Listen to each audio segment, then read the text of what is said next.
Hey, Rob, 10th time at the Crucible. How does it feel to be back? Yeah, it's really nice. Every time I come out of the train station and I walk up the hill, I start having good memories. As you said, my first one was back in '08. I can't believe I'm back for a 10th edition. And that year, Ronnie O'Sullivan played Ali Carter in the final, and they both had a 147 along the way. So that sort of started it off, really. But it's the city and how much the city embraces the championship that makes it so memorable, because you really do get the sense that the people of Sheffield are proud to host this event, and that makes an incredible difference. When you work on a sporting event in a city or a town and there's a tangible sense of pride in them hosting it, that is the difference between a good championship and a great championship, and that is why the Crucible is always brilliant to work on. And at your 10th championship, is there a memory that stands out looking back?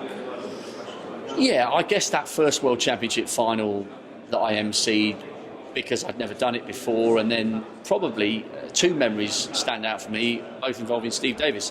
The first was when I made my famous mistake, hopefully touch wood, my only famous mistake, but things happen on live TV, and I introduced Steve Davis in 2010.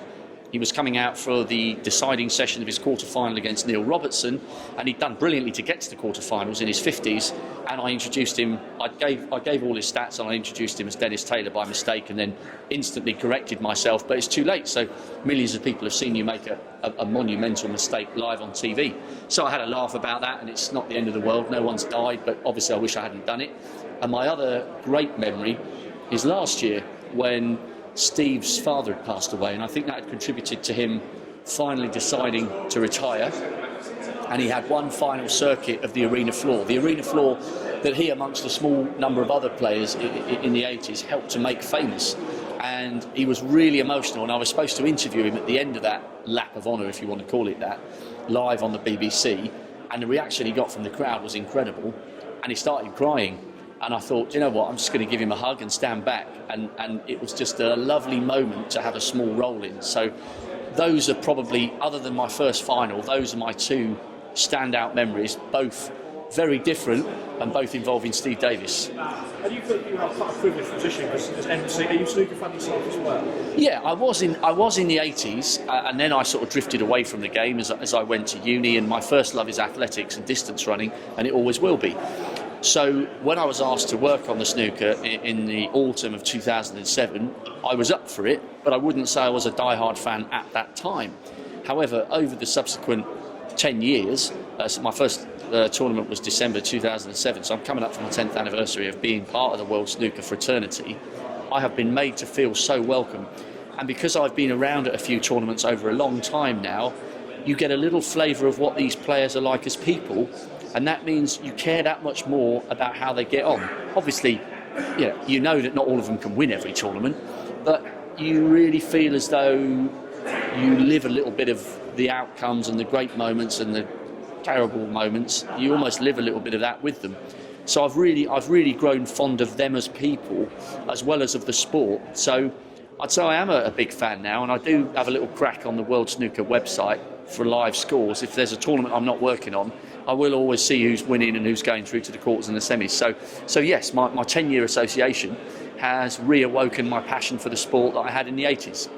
You talk about when you were watching it in the 80s, massive. You talk about the memory that Steve Davis helped create on the Crucible. Talking about what are your favourite memories from that 80s period when you were watching growing up? Well, I know it's going to sound like a cliche, and you probably weren't born when the final happened in '85.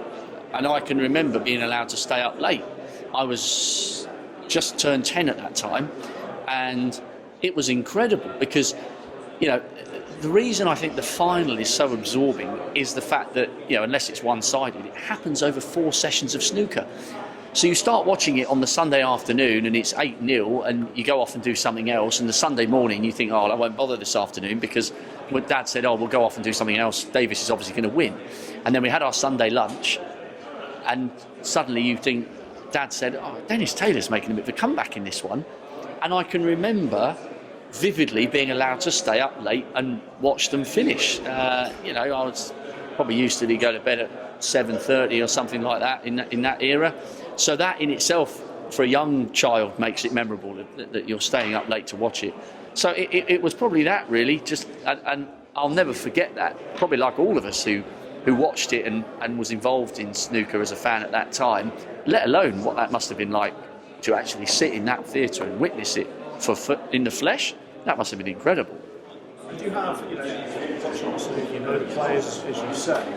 Is there any players to watch out for? Have you got a tip for this World Championship that you can say to people watching home, keep an eye on him, you can really look at? Look, I'm not going to be able to tell you anything that any half-decent snooker fan wouldn't be able to dish up to you over a couple of pints. I think it's going to be very interesting watching Judd Trump this year. I think he has had a really good season, and by his own admission, he has taken the game more seriously in the last 18 months. There's no doubt he is an absolutely enormous talent. He showed that when he raced to the final and played an incredible match against John Higgins on that stage in 2011. And it was still very tight when they came out for the final session on the Monday night. And the noise for both of them was absolutely mind-blowing. Since then, I think he's won a few tournaments, but maybe had a couple of lean spells where he's kind of enjoyed his life and enjoyed the finer things that come with being a snooker player and a well-known, high-achieving snooker player. But I think he's really knuckled down in the last couple of years, and he has had a brilliant season. I know he feels it's time to deliver, so he is without doubt one of the favourites for me. Inevitably, you've got to talk about Ronnie O'Sullivan. Ronnie won the Masters for a record-establishing 7th time, shared the record with Hendry, I think, on 6, and won it again, beating Joe Perry in the final. But it's by his own standards, it's been an inconsistent season for Ronnie, but that doesn't necessarily mean anything, because in 2013 he had the whole year off and came back and won the title for a 5th time. So you've always got to watch Ronnie, but I think this could be, all the signs are this could be a very, very special year for Judd.